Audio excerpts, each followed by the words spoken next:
ආයිබෝවන් ඕගොල්ලන් හැමෝටම අද මම ඕගොල්ලන්ට අරගෙන ආවා අපිට ලේසියෙන්ම හදාගන්න පුළුවන් වඩේ එකක්. මේකට අපිට ඕනේ පරිප්පු. සාමාන්‍යයෙන් ගෙදර හැම ගෙදරකම වගේ පරිප්පු තියෙන නිසා මට හිතුණා මේ කාලේට සුදුසු වෙන විදිහට පරිප්පු වඩේ එක ලේසියෙන්ම රසට හදාගන්න හැටි ඕගොල්ලන් එක බෙදාගන්න. මේක පුංචි බබාලටත් දෙන්න පුළුවන්. එහෙනම් අපි බලමු කොහොමද හදන්නේ කියලා. පරිප්පු රැයක් හෝ පැය 4-5ක් පෙඟෙන්න දාන්න. ඊට පස්සේ මේ තියෙන්නේ පෙඟෙන්න දාපු පරිප්පු. ඊට පස්සේ ලූණු, සුදු ලූණු, රතු ලූණු තියනවා නම් ගන්න වඩාත්ම හොඳයි. කරපිංචා එකතු කරලා මේක බ්ලෙන්ඩර් කරගන්න වතුර එකතු කරගන්නේ නැතුව. ඕගොල්ලන්ට අවශ්‍ය නම් පරිප්පු වඩේ හදන්න මෙන්න මේ වගේ සාමාන්‍ය කෑලි හිටිනකොට ටිකක් වෙනම අයින් කරගන්න මේ වගේ. මම වඩේ හදන්න වෙනම ටිකක් අයින් කරගත්තා. මේ තියෙන්නේ හොඳටම බ්ලෙන්ඩර් කරගත්ත පරිප්පු එක උළුඳු වඩේ වගේ හදන එකට. ඊට පස්සේ ඊට්ස් එකතු කරනවා. කෑලි මිරිස් රස අණු එකතු කරන්න. කහ ඔයගොල්ලන්ගේ ප්‍රමාණය ගන්න අනුව ඒවා වෙනස් කරගන්න. රස අණුව ලුණු. ඊට පස්සේ එකතු කරනවා පාන් පිටි.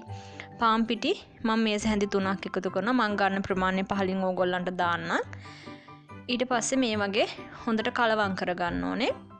මේක අපි ගොඩක් දිය ගතියට නැති සාමාන්‍ය උළුඳු වඩේ හදන්න යන්නේ ඒ වගේ ගානට අපි මේ මිශ්‍රණය හදා ගන්න ඕනේ.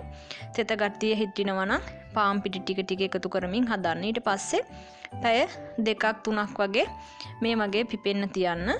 ඊට පස්සේ මේ තියෙන්නේ ඒ පැය 2ක් මම තියලා තිබ්බ පරිප්පු මිශ්‍රණය. ඊට පස්සේ අපි මේකෙන් අර උළුඳු වඩේ හදනවා වගේ පොඩි ප්‍රමාණයක් අරගෙන මෙන්න වගේ මැද හිල හිටින්න හදා ගන්නවා. තෙල් ටිකක් රත් වෙන්න තියලා අපි ඊට පස්සේ මේක බැද ගන්නවා. දෙපැත්ත හරවලා අඩු ගින්දරේ බැද ගන්න. ඕගොල්ලන්ට පුළුවන් මේකට එකතු කරගන්න ඕට්ස් එකතු කරන්න පුළුවන්, කඩල පිටි එකතු කරගන්න පුළුවන්, පාන් පිටි වෙනුවට ඒ පිටි වර්ග එකතු කරගන්න පුළුවන්. මම අද ඕගොල්ලන්ට පාන් පිටි එකතු කරන විදිහ පෙන්නුවේ. මොකද මේ දවස්වල ගොඩක් පිටි වර්ග, ගොඩක් දේවල් ඕගොල්ලන්ට ගන්න එළියට යන්න බැරි නිසා අනිවාර්යයෙන්ම අපේ ගෙවල් වල පාන් පිටි, පරිප්පු දෙක තියෙන නිසා ඒ දෙක එකතු කරලා තමයි මම අද ඕගොල්ලන්ට හදන හැටි පෙන්නුවේ.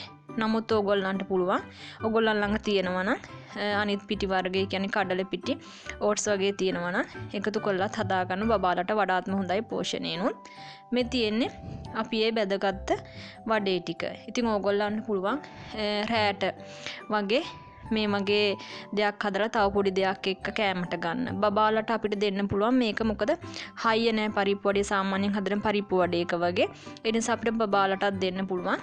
බබාලගේ වයස අනුව බබාලට දෙනකොට ලුණු එකතු කරගන්න එක ගැන මිරිස් එකතු කරගන්න එක ඕගොල්ලන් සැලකිලිමත් වෙන්න. මේ තියෙන්නේ මැද කඩපුවාම ඒ වඩේ එක ගොඩක් සොෆ්ට් එකට තියෙනවා. බබාලට කන්න පුළුවන්. මාස 10න් වගේ පස්සේ නම් මේක අපිට දෙන්න පුළුවන්. යාලට අතින් අල්ලගෙන හපලා කන්න. ඉතින් අපිට වගේ හදනවා නම් මේ වගේ පොල් චට්නි එකක් හදාගෙන අපිට පුළුවන් මේක කන්න. මේ තියෙන්නේ මම පොල් චට්නි එකක් මිරිස් දාලා ලුණු දෙහි ඒ වගේ දේවල් එකතු කරලා සාමාන්‍යයෙන් ඕගොල්ලන් දන්නවනේ හදන විදිය. පොල් චට්නි එකත් එක්ක. ඉතින් එහෙනම් හදලා බලන්න. ආයෙමත් දවසක එන්න. සුබ දවසක් ඕගොල්ලන් හැමෝටම.